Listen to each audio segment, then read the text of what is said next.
From the summit of Crow's Nest Pass, I resume my bike journey across Canada. Below snow-capped mountain peaks and amongst expansive forests, here begins province number 2, Alberta. Quickly after crossing the border in the town of Coleman, I headed north on the remote Route 40. For 100 kilometers, this quiet gravel road wound and climbed into the mountains.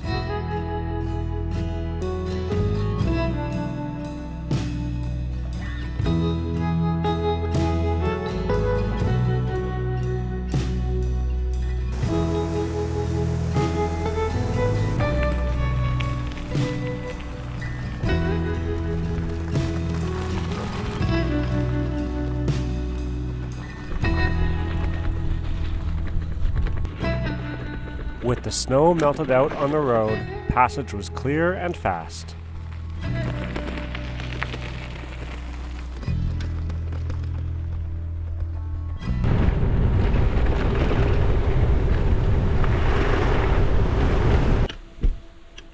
Hey bear! Hey bear! So he keeps coming towards me. I got my bear spray in my hand. We're gonna see how this goes. After this grizzly blocked my momentum forward, I was forced to retreat several hundred meters as it walked towards me. Its body language didn't show aggression or defensiveness, so I opted to step aside and let it pass. And as it came within 10 meters, the fierce and mighty creature was only interested in snacking on the roots and tubers beside the road.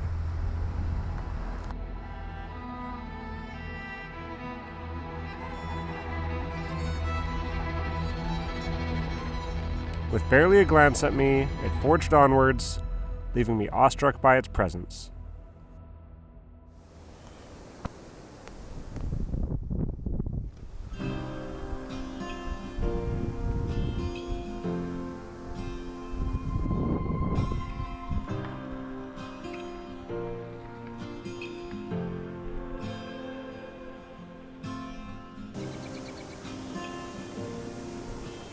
Onwards to the snowy Rockies, I reconnected with pavement.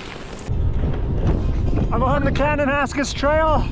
It opened yesterday. This is the second day of the year that it's open. There's nobody on it, just me. It's absolutely beautiful.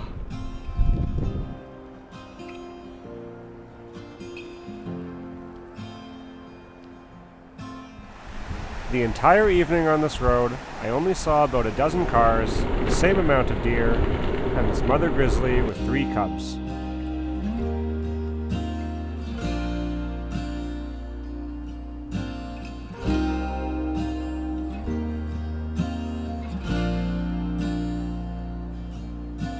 This is Mama telling me it's time to go, so I'm gonna get out of their hair and let them go about their business.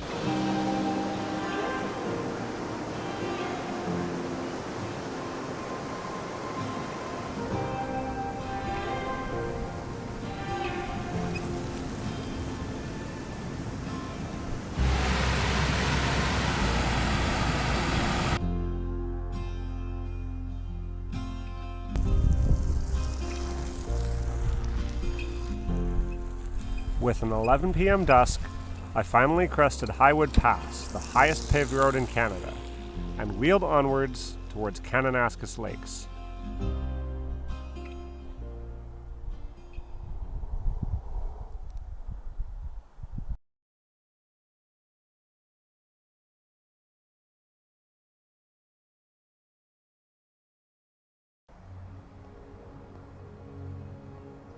In the campground the next morning, more bears were there to greet me. These young black bear cubs played in the trees, and evidence of their grass-rich spring diet was all around.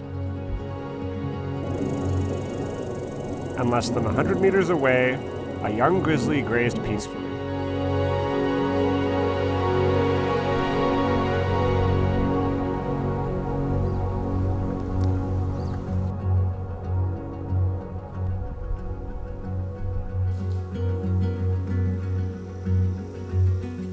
The cycle path network through the park was peaceful and perfect, although a little bit damp with the spring melt.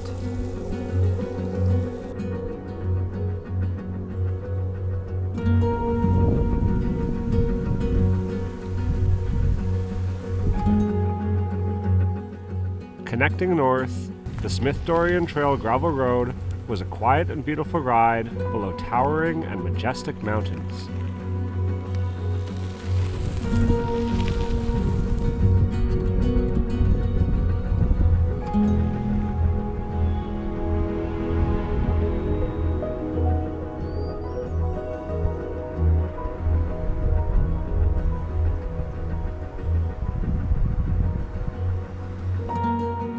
Making it to the shores of Spray Lakes, clouds danced among the mountaintops as Blue Hour rolled in.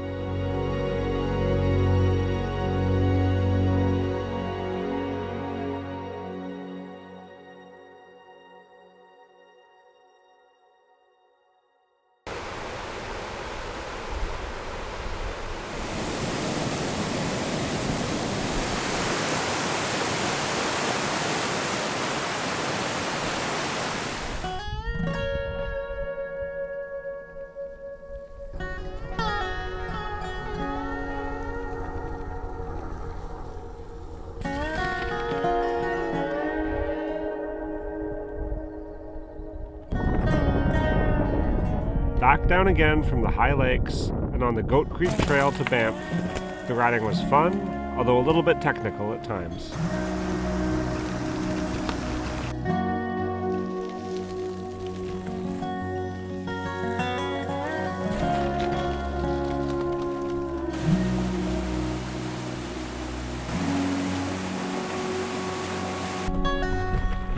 The trail spat right out into the touristy chaos of Banff. And so after getting food, I went straight on through. I spotted the dandelion munching elk guarding its turf along the bike path. The detour up to Lake Minnewanka for a quick glacial dip was well worth it.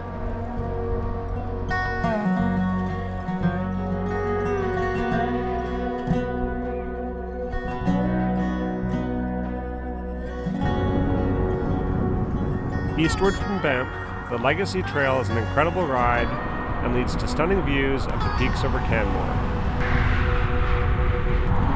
Goodbye, Banff. See you later.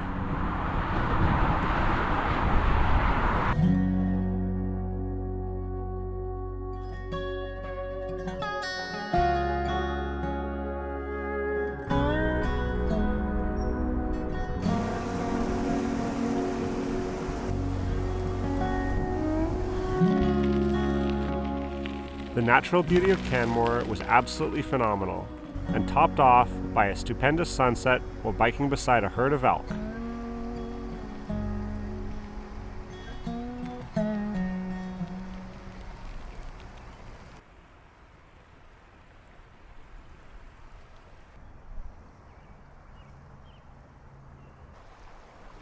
And while time-lapsing that night, I inadvertently captured a smoke ring from a rocket stage separation.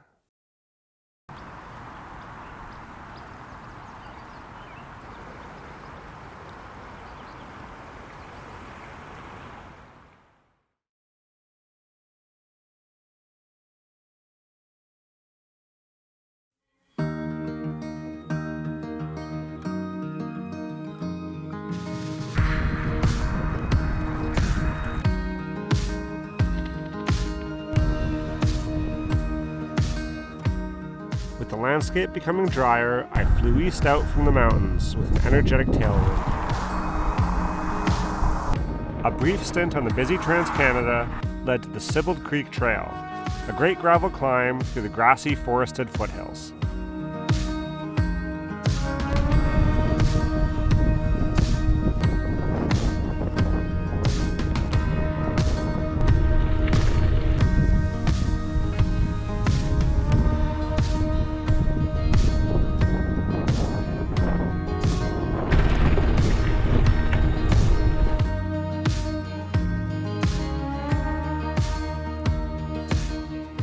With a vicious storm upon me, I was forced to shelter and wait for the lightning to pass.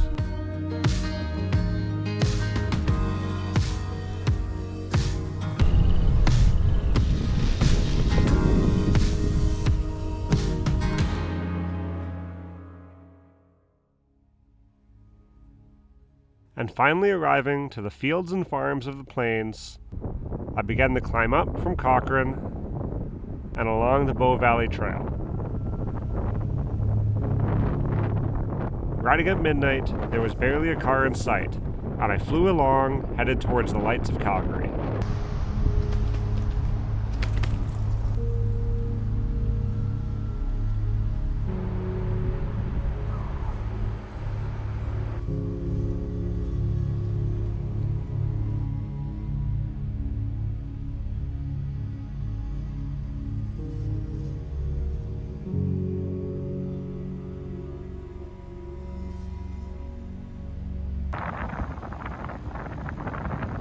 With a couple nights' rest in the legs and a perfect tailwind, I was propelled east towards the Badlands.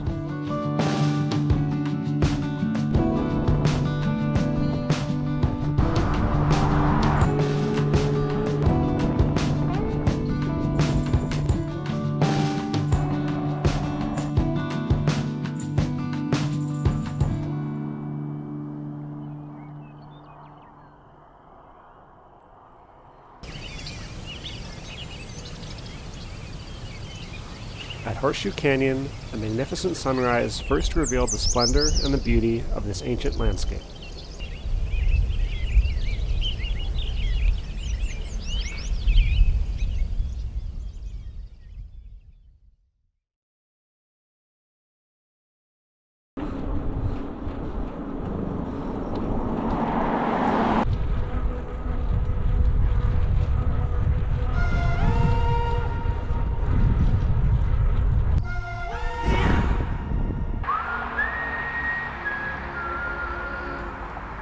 After passing through these layered ancient hills, I made it to the dinosaur capital of Canada, Drumheller.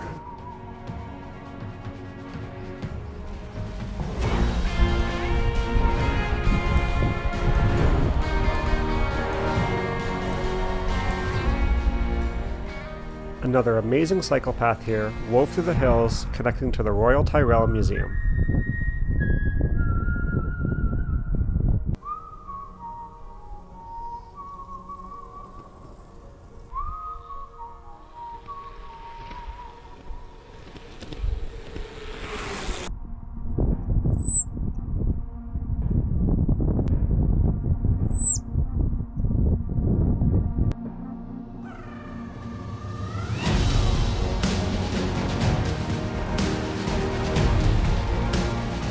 In Horse Thief Canyon, I gazed down upon a landscape of immense prehistoric wonder.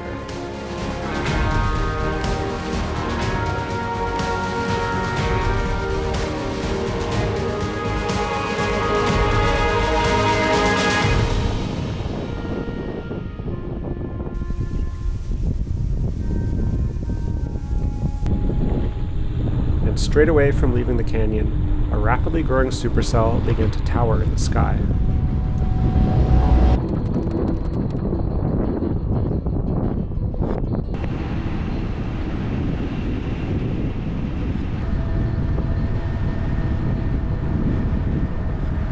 The storm arrived quickly, and heading over the Red Deer River on the Blériot Ferry, the rapid rotation in the shelf clouds was clearly visible.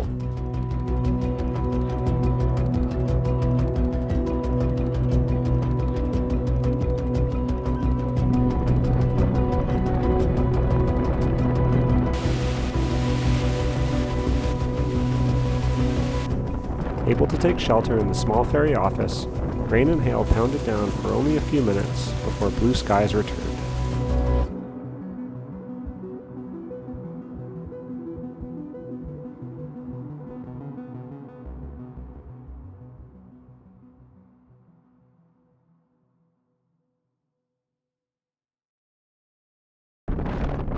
Now heading to the northwest, thus began the endless slog of fighting through crosswinds and headwinds.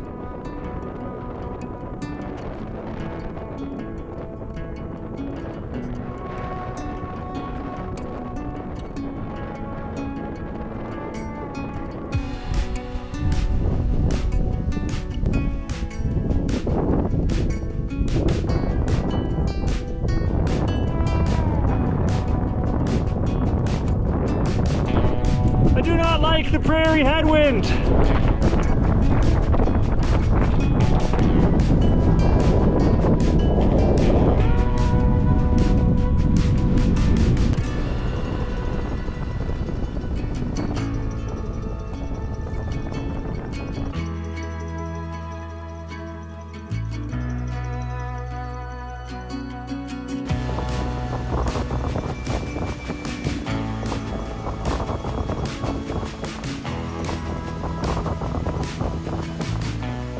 A notable thing about many of the small Alberta towns was their claim to fame of building a certain world's largest object.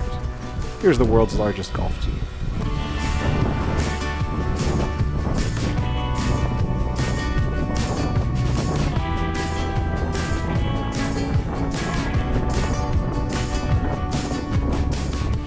Meandering with no specific trail to follow, I zigzagged the grid roads between quiet gravel lanes and traffic pavement, attempting to outflank whichever storms passed my way.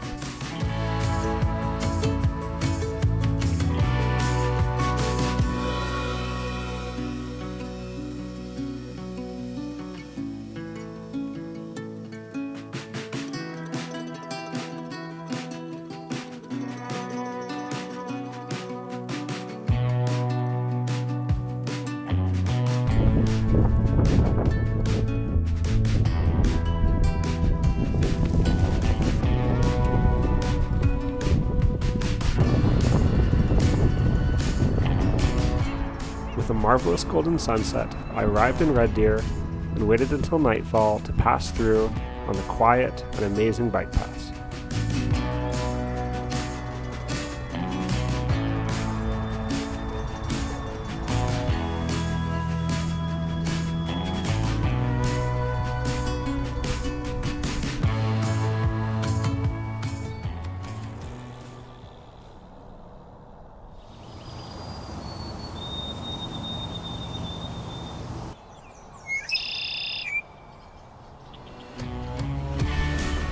Back in the TCT now, a great network of cycle paths connected the next few communities.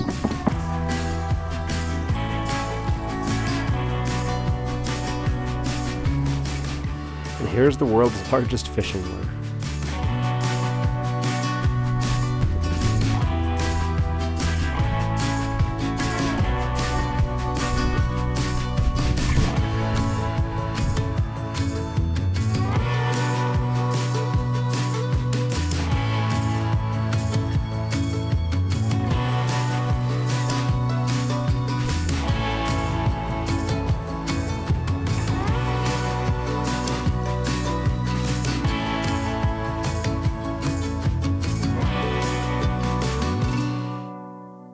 As it was just after the solstice, days were long, and dusk dragged on until well after midnight.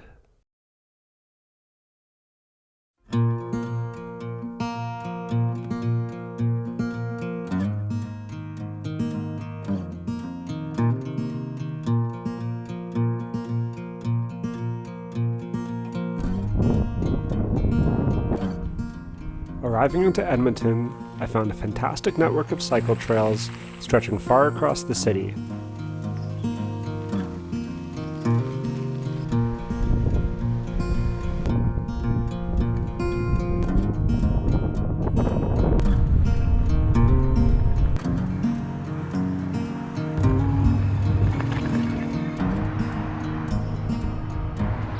On the way out of town, even some beauty could be found amongst the refineries on Petroleum Way.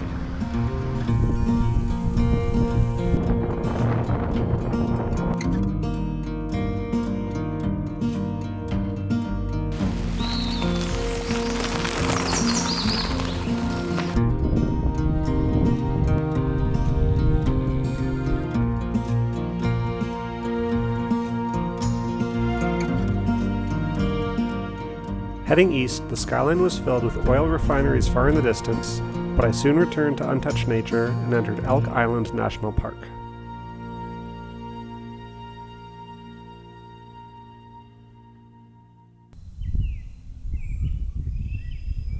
Famous for its herds of free-roaming bison, I spotted a pair grazing by the road immediately after entering the park.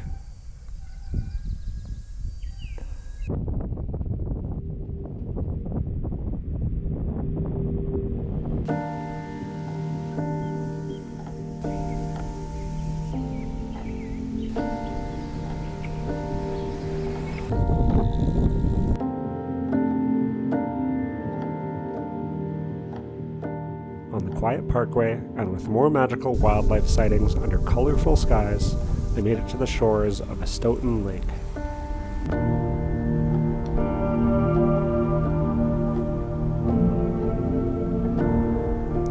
The picture-perfect bliss of the spot at dusk is something not to be missed.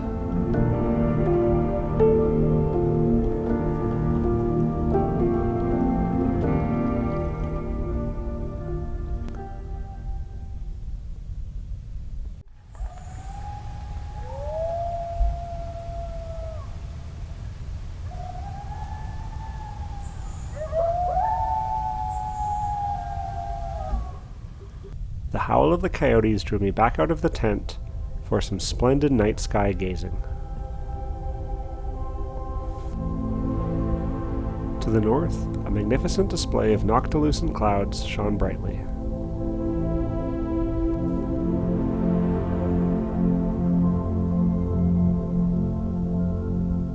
This incredible phenomenon is caused by ice particles high in the atmosphere and is seen in midsummer between 50 and 70 degree latitudes at astronomical dusk.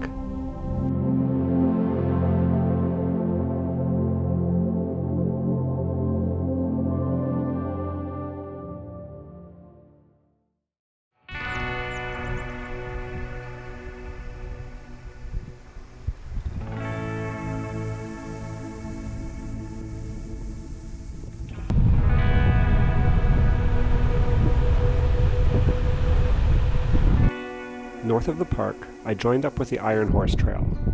This rail trail is primarily used by ATVers, and the surface is unfortunately not suitable for most cyclists.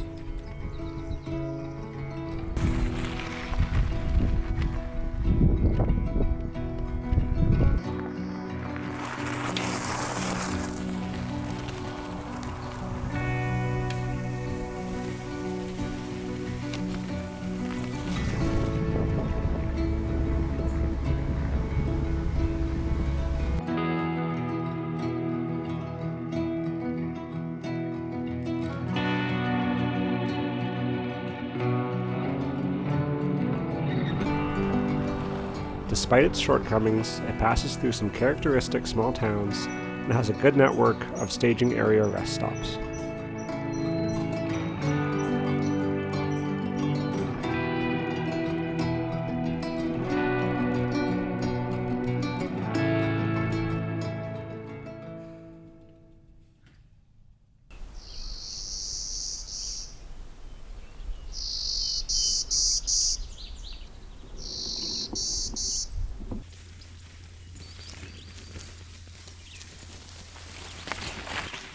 At the furthest point north in my trip, I was relieved to find pavement coming into the town of Glendon. And finally I had made it to a place I've been dreaming about for years, and a truly sacred monument. The world's largest pierogi.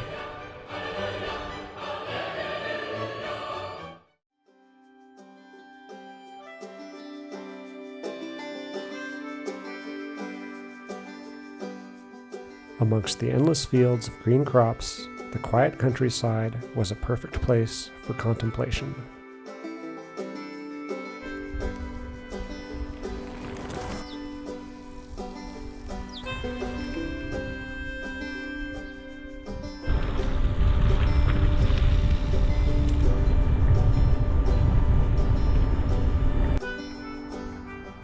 In the village of St. Paul, I visited a UFO landing pad open to all visitors, and whose message of peace is well worth a read.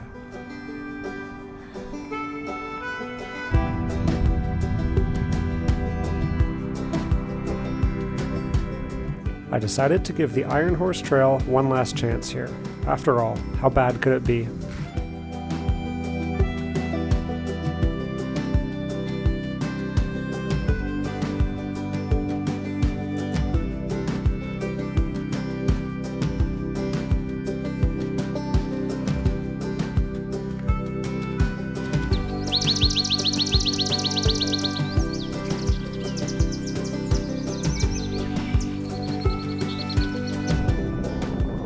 On my final afternoon in Alberta, I made sure to take time to enjoy the quintessential sights of the province. peaceful pastures of curious cattle, views of oil derricks in the distance, and wetlands teeming with life on the side of the road. But it was time now to enter Saskatchewan and province number 3.